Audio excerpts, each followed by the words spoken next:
So I'll just give you the overview of the field and my reflections and thoughts of my research on the jobs.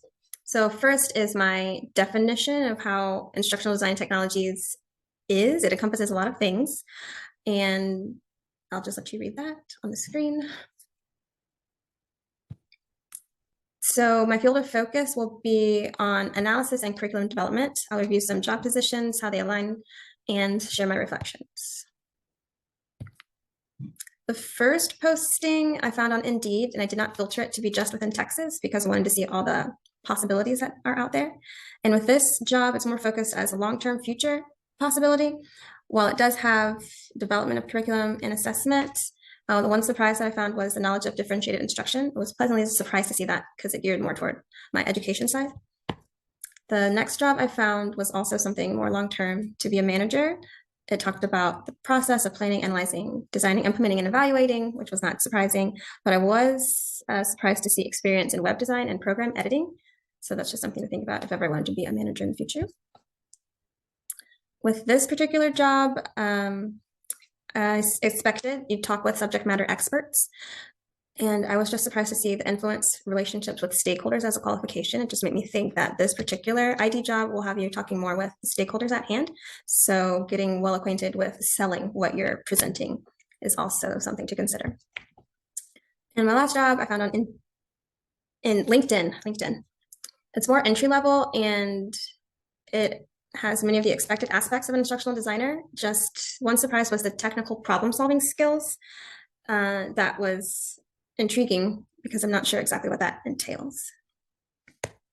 Maybe next is competitive analysis, how all these fit with my future path of interest and my current path of interest.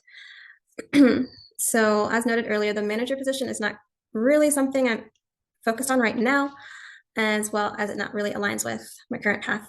But I feel like the e-learning developer would be something I would be interested in doing probably after my master's program. Be interested in that. And some reflections. I realized I need to be well versed in many a software, whether it be LMS or analytics or web design. So lots of summer practice for me.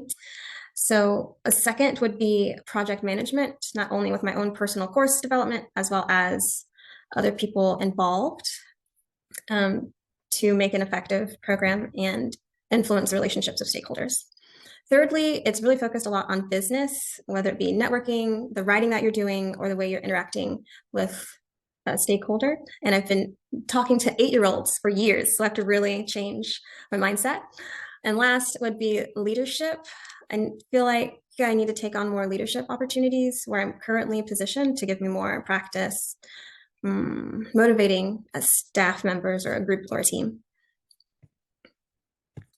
And I'm left with this quote: competence leads to confidence, which leads to courage. So the more I learn about the field, I'll be more confident in it, and it'll give me more courage to go out there and try something new.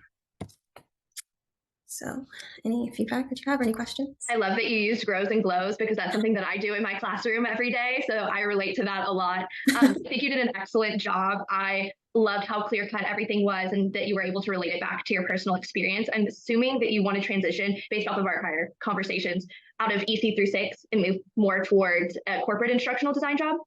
Yes, that's my goal. Just including that somewhere like clear cut. Because based off of like having prior met you, maybe this is just me making judgments. You seem so happy with your career and you seem so motivated and all that. I'm like, oh, she would do great in the classroom. She could do content creation, whatever she wanted to do. And so maybe just making that a little more clear cut. But other than that, it was lovely. I feel that I learned a lot. And I like that you gave such a wide variety of types of positions. Thank you very much. And also thank you for the feedback. I'll put that in there. Of course.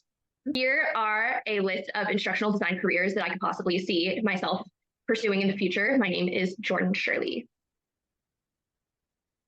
So where did I find these jobs in instructional design? The primary place that I looked towards was LinkedIn. I like that I can access it from my mobile phone and that I can access it from my computer. You can also get personal recommendations from those in the field through LinkedIn. So one person in particular that I have been following who's been very helpful is Karen North. And then also there's different instructional design social media communities where different people will be posting their job opportunities. So here's my career interest background. I am currently a 3rd grade teacher who has been in education for 4 years. I'm receiving my master's in instructional design and have attended numerous trainings on lesson planning, breaking down EC through 6 content, and student psychology. I'm currently in EC through 6 education, and I'm looking to transition into an instructional design position in the corporate space. I would ideally like a job that is located in Houston, Texas, or a remote position. I'm open to travel, but I'm not open to moving outside of Texas. Okay, so here is a look at my first career that I chose. It is an instructional training designer at CBS. So the salary range was between $43,700 and $100,000. So a pretty big spectrum there. So in this role, you would need to analyze and develop for desired business results based on content provided by multiple departments. So some of the qualifications that they asked for this was a bachelor's degree, but a master's would be beneficial. They also asked for 8 years of experience in a corporate learning design environment. They also asked for an ability to travel 40% of the time. They also asked for Microsoft Office proficiency and the ability to multitask and collaborate. Anything that you see a check mark next to is something that I feel that is a qualification that I currently have. Next is a senior learning designer, program manager, field manager onboarding position with Johnson Controls. The salary was unposted.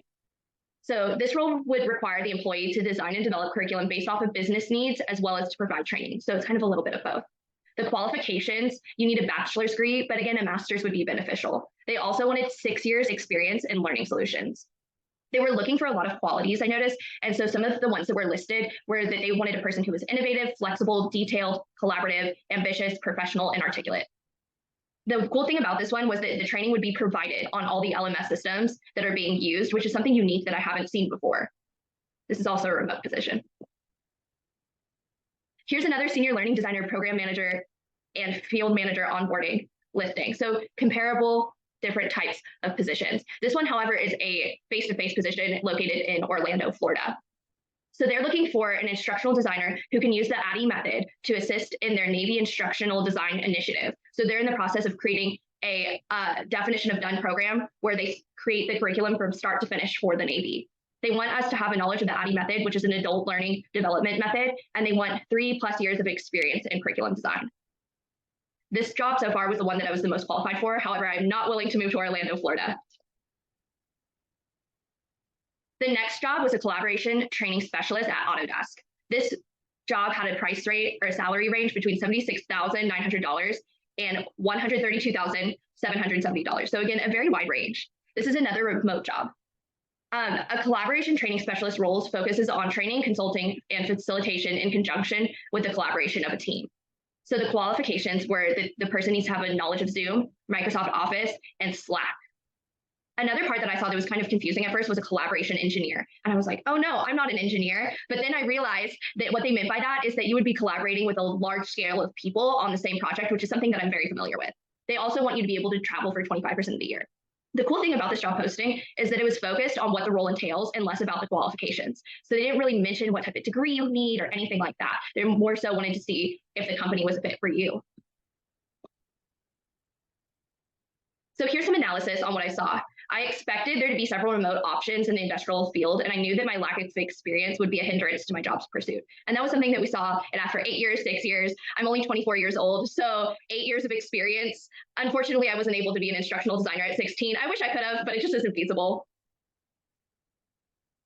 Some of the things I did not expect. I did not expect that the amount of years of experience would be so high for jobs that make a comparable salary to my current teaching job. I would think more so with the years of experience that salary would increase with it. I also didn't realize that there would be a lack of requirements for the Autodesk position. So I thought that was really cool that they kind of gave you some leeway there and really were looking to see if you're a match to the qualities that they were looking for. So my overall take, my biggest limiting factor was, again, my years of experience. I kind of did some data analytics over on the side, and on average, it was about a 4.25 years of experience needed, and I only have 4 years of experience in teaching. The median was about 4.5 years of experience. I also realized that obtaining my master's will help me be more competitive in the field, and that will be what helps to bridge that gap of lack of years of experience. And here are my resources. That was a great presentation. You reminded me that I did not show my resources. I need to do that. But overall, wonderful presentation. I really liked your description of LinkedIn and why you chose that as the online search tool, as well as your mention of Kara North, to give some insight onto what particular things are out there. And your presentation was very professional. I loved how you put the logo of each job